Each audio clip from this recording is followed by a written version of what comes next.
So what can a hypnotist actually do for you? Hi, I'm Dave Ruby from Workable Hypnosis. In other videos I've talked about what hypnosis is, how it kind of works from a scientific sort of perspective. But what can a hypnotist actually do for you if you want to make a change? And I tend to think of hypnosis as falling into kind of three general categories. Hypnotherapy, hypnotic coaching, and change work, which is more overarching. So for most people, I think of hypnotherapy as you're an actual therapist doing some kind of change as a licensed therapist or with something where it's a diagnostic type condition. And hypnosis is either it's the modality or it's like a modality. It's one of the main modalities used, or it could be complementary.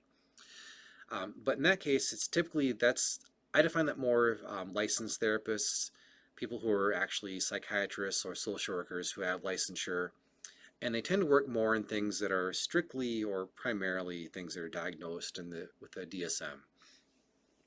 So actually like psychological conditions, not just general change. And that can be people, again, who are generally going to be licensed therapists or who work in conjunction with licensed therapists. The other one that's, I think, a bit broader would be hypnotic coaching, where in that sense you don't necessarily need a license.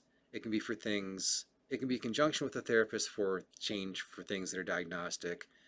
It could also be for things more general like losing weight, quitting smoking, athletic performance, relationship issues, being a better public speaker, and so on and so forth. The difference there is that coaching is more, it's a broader field. I also tend to think of coaching as something where there's this more strategizing, so to speak. With hypnotherapy, it's typically more for like a condition.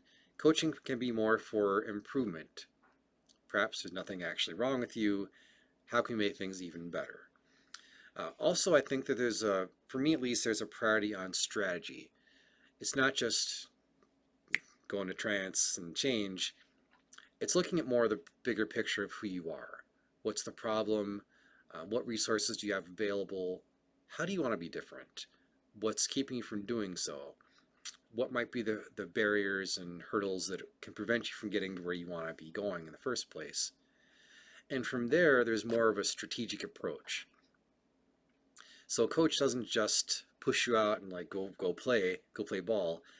A coach teaches you. They look at how you're doing, they tweak things. As they go through process, how are you doing with the instructions given? What might you need to learn?